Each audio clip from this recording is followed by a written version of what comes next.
We are out here in the rain to tell you guys what my 2.5 years driving on the Elka DC 2.5 Resi shocks has been like. The good, the bad, the ugly, and everything in between. I've spent now about 75,000 kilometers or 47,000 miles on these shocks, driving it from everything from alpine mountain roads to towing trucks down to California, campers, all of it. And I have a pretty well-rounded amount of experience on these shocks in a lot of different conditions and everything else. So I think between all that experience and time on these shocks, I've gotten to know them pretty well, and I want to tell you guys about them. They got super hyped up several years ago. You know, like influencers were pushing them pretty hard, shops were pushing them hard because they have way higher margins than the rest of the shocks out there. And you know, I just got this Tundra, and at the time Elka was one of the only options out there. So I decided, why not give them a shot and see what it's all about, see if they live up to the hype. So this is the Elka 2.5 DC Resi shock review. So let's get out there, give them a rip, and we'll talk about them.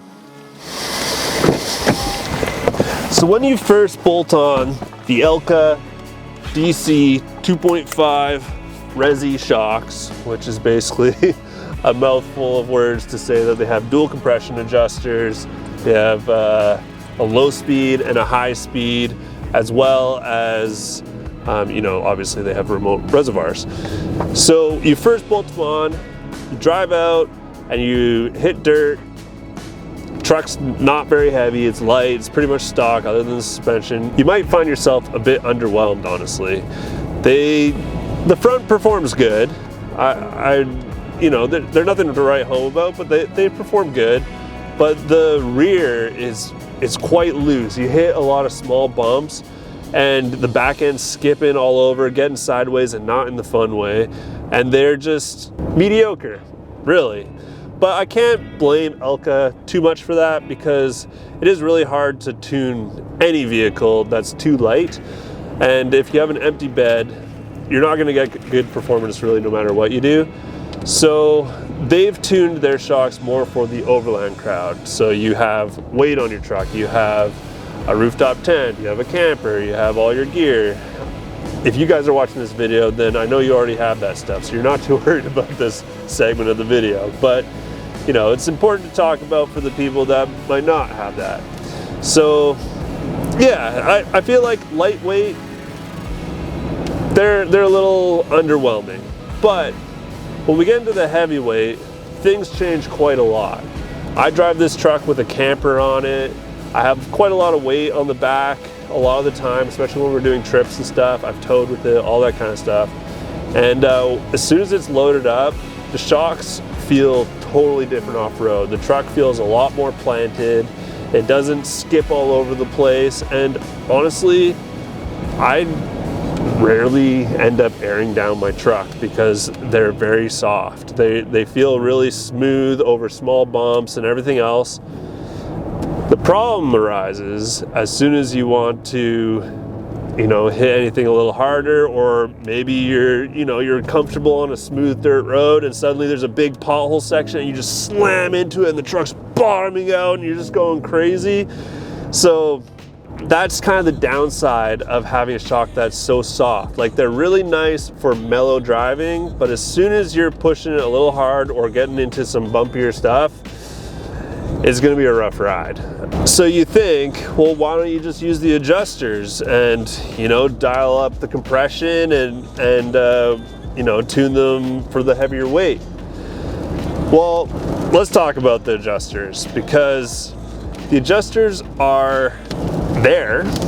They're there, you get to turn them, but they're almost completely unnoticeable, the amount of change they have. The range of change, if you come from Kings or something like that, where you have the mid-range knob, and they go from fully open stock valving to you close them all the way and it's firm as a 2x4. It's crazy.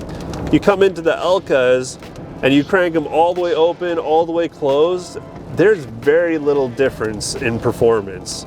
So the adjusters, I find I wouldn't even bother spending the money on them. I would just go with the normal setup and save a few $100 if you're really interested in these shocks.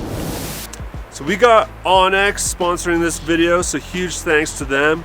We use OnX a lot to get to insane places like this. One of the features that I find I use a lot is the 3D map feature. It's super robust, so you can go 3D on your phone and get right into the mountains and see the scale of the place and see the roads going up, and that's how I find a lot of the cool zones that we end up camping at and exploring. So huge thanks to OnX Offroad. If you want 20% off, use code Overland Outfitters, and the link's in the description below. So last thing I wanted to talk about with the Elkas was their build quality and durability after 2.5 years and a bunch of winters and all that stuff. I keep my truck somewhat clean. I'm not like going super crazy with a rag or anything, but I'll give it a blast with the pressure washer after salty roads and stuff like that. They still look pretty good. I mean, they're all aluminum construction, so that does make sense. But where they do use steel, like the bolts up here and then the fittings, they're all pretty rusty. So it'd be nice if they use some sort of different coatings or a different material for those. But otherwise, I'd say they look pretty good. As far as the spherical bearings, after 2.5 years, these are just starting to squeak quite a lot and need to be replaced. That's pretty good. I wouldn't say that that's quite a lot longer than I expected them to last.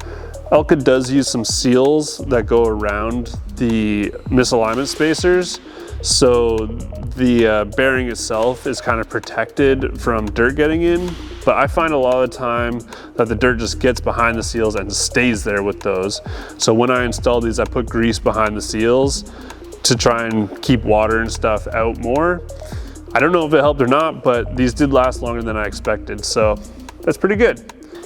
Internally, these shocks are a little more simple and I'd say less rugged than other options like King, but they haven't leaked yet on me, though I have seen a lot of Elkas leak. They use a all-in-one piston head and cap assembly, so basically just screws right into the end of the shock. That makes it really easy to remove, and I haven't had one get stuck like I've had with Fox and King and Icon and all those guys, where you literally cannot get the end cap off. However, it means that there's less seals actually between the oil and the outside. So it's a give and take there. I would prefer probably the other style, but I haven't had these leak yet, so it is what it is.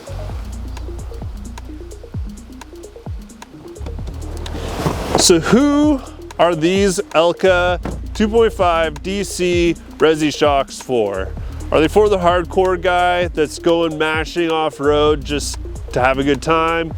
No, not really. Are they for the lightweight stalker guy? If you want to look cool, but that's pretty much it.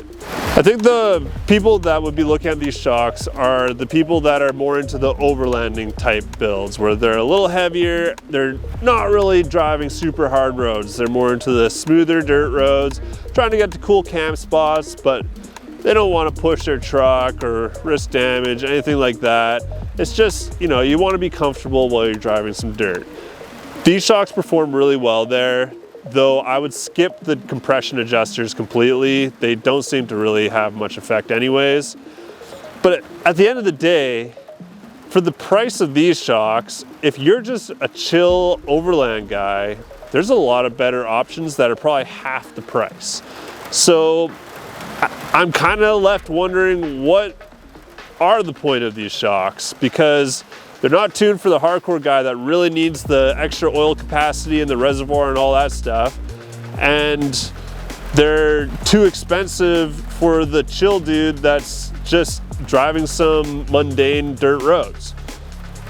So I think at the end of the day, it's up to you if you want these, but I think there's a lot of better options that will make you just as happy for that kind of off-roading. And we're gonna test those other shocks. We have a bunch of shocks lined up to test on this truck that I'm gonna spend a bit more time with. They're not just gonna be like a one-day thing. I'm gonna run them for a few months at least, get some time behind them, run them in a bunch of scenarios, and then I'll give you my honest feedback, because I don't wanna just sell you what looks cool or what makes me the most money. I wanna sell you what's gonna work best for you. So that's where we're at. I hope it's helpful. Subscribe if you want to see those next reviews. And yeah, I don't know what else to say, but thanks for watching.